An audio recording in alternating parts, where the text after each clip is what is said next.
So let's talk about what really makes us sick then, because quite frankly, it's not what they're telling us. And the answer really is very simple, it's very obvious. But when we've been tricked on a global scale, it's very difficult to sort of disillusion ourselves from what is ultimately a false scientific paradigm.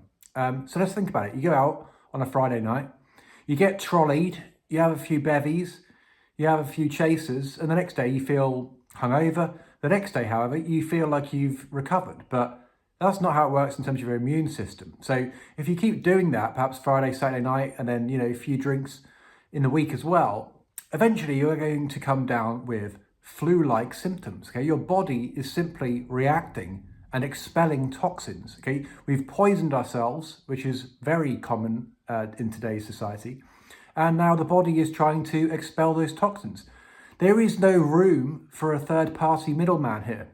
How else might it happen? Because, of course, not everyone drinks alcohol, but they still, at some point, exhibit these flu-like symptoms. Well, of course, the food that we eat is often toxic. It's scarcely even real food that we're eating anymore, and it's sort of GMO, fake food. But, of course, there are people who eat healthy, and there are people who don't drink alcohol, but they still get ill. Well, why is that? Well, now we have to look at the air that we're breathing, which is, of course, the invisible force that keeps us all alive. It's the most important thing. Anyone knows they're going to go into a sort of stagnant building, or let's just paint the picture here. You go into an office, you work there your whole life, let's say, and then, typically what happens around about sort of autumn time and into the winter, people start getting ill. Well, why is that? Well, firstly, we've got the body battling against retaining homeostasis. So there's one burden on the body that isn't there throughout the summer. But also we're now trapping ourselves increasingly indoors in cold, or to protect ourselves from the cold. We are closing windows and sort of hermetically sealing ourselves in these spaces where there are multiple people usually. And this air is not pure air. What we're breathing in is mostly the waste products expelled from other people, and there is no natural air supply. And some of that, comes to us through air conditioning units, and Legionnaire's disease is, of course, something that's quite well known. But ultimately, what we have to understand is the power of the air that we breathe and the air quality in the wintertime, where we're divorced from our natural habitat, which is out in the trees, really. Remember, civilization is but a clearing in the forest. If we had natural air all the time, if we ate natural foods, and if we avoided toxins such as alcohol and various other recreational drugs, what you'll notice is that you'll never get these flu-like symptoms anymore. So this is something that happened to me, and this only really comes to people, this understanding, by way of experience. I was vegan for a long time. I'm not anymore, but I'll be making a video about that. But I went cold turkey on everything, and then I was amazed, I just never got ill again. And then you see the clear relationship as a cause and effect relationship.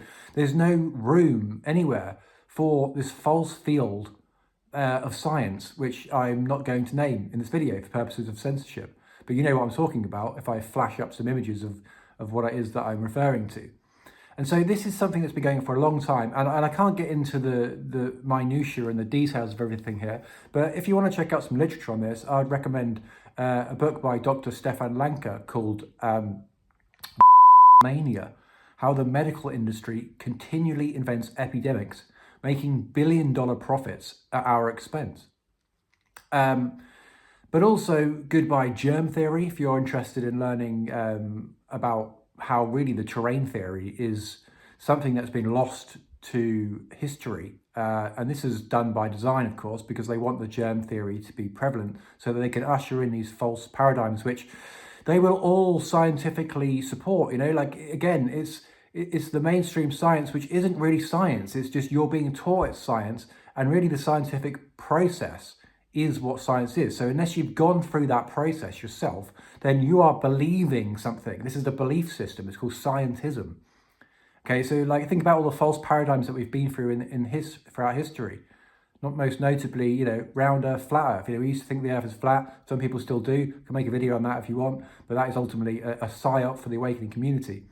So you can have all these calculations deduced, and if you don't actually challenge them, and really this is the cornerstone of science, isn't it? It's debate, it's questioning, it's coming together with these symposiums and having the freedom of speech to do so. But of course, when it comes to these touchy subjects, such as the one I'm discussing here without naming, it will just remain a belief system for so many people for so long. Even though the answer is so obvious, it's just that, again, we've been born into a society in which intoxication is the norm. So we live out our lives intoxicating ourselves, getting these ill effects, and not understanding the simple cause and effect relationship, which is quite baffling, but then isn't, again, when you're sold a lie your whole life, who was it? I think it was Albert Camus who said, the welfare of humanity is always the alibi of tyrants. So you can see what was happening and how they duped everyone in 2020, 2021.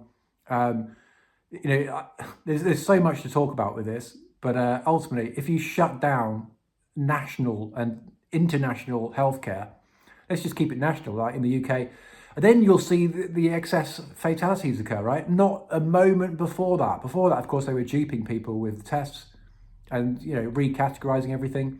But after that, after the lockdowns, that's when you start seeing the overall fatalities. And it's a no-brainer, isn't it? What happens if you shut down huge portions? That person who had cancer was on, they don't have a chance. That person who's just had a stroke, that person who's just had a heart attack. Those people who might have otherwise got into the hospitals, unfortunately, couldn't. So what happens? Well, you get an increase in overall fatalities. And then, no one can ever see this because it's deeply censored. It's hard to get the message across. And it just beggars to believe. It's a scale of deception that you just cannot believe until you've had a spiritual awakening, I think. And then you can see straight through it immediately, and it's just an obvious thing. But I just think people should just take their own direct experience. Try not drinking alcohol for a long time and try sort of like living a healthy lifestyle. And more people are increasingly doing so. But I feel like alcohol is a bigger toxin than is being made out. The body is the body takes a big toll on this. And what you'll see is the result of it, of something that they can ascribe it to something that it isn't. And, if you go on to, say, Wikipedia, you'll see that it says the cause is a beep, right? I'll beep that out. But it's not. That's not the cause. The cause is that we've intoxicated ourselves and it's become normalized to the point where we don't even realize what we're doing. And of course, smoking as well.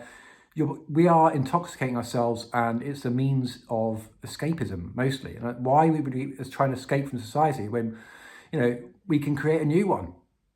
Understandably, everyone wants to escape from this society. The stress as well, like all of these physiological tolls that we're taking are the reason why the immune system gets weakened, and then that triggers the immune response.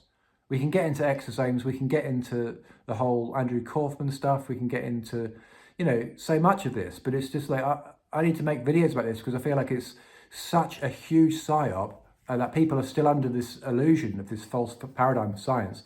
And what they want you to believe is ultimately that this, there are all these, let's just call it like V, I'll just call it a V. V number 1 over there floating around looking all spiky, V number 2, V number 3, and they all have these different objective effects, right? That's what they're trying to get us to think. And if you catch that one over there, because again, you don't catch disease, you build it. You catch that one, this is the sort of effect. You catch that one over there, this is the effect. Oh, no, it all happens to be quite similar. Why? Because it's just simply the body trying to detoxify itself. It's such a simple thing, but the more you think about it, the more you get into it, the more you are faced with the fact that, what George Bernard Shaw said, all great truths begin as blasphemies. No one's willing to accept that we've been duped at that scale. The whole thing is a house of cards, and it falls to pieces as soon as you begin to engage in critical thinking. So, I think for the most part, I don't know, there's so much I can say about this, but I don't want these videos to be too long. Hopefully there's enough food for thought there, and you can perhaps go away and read some of these books, and even just use like AI now to sort of get the notes from these books, because of course people are pushed for time these days. So I don't know, see how you get on. Continue to think that I'm completely bonkers if you like, but the answers are very evident and very clear when you can see what's taking place here, and it's a manipulation that beggars belief. The mendacity is incredible. Anyway, do check out newearth.land if you want to escape into a better society. And I'll see you in the next video.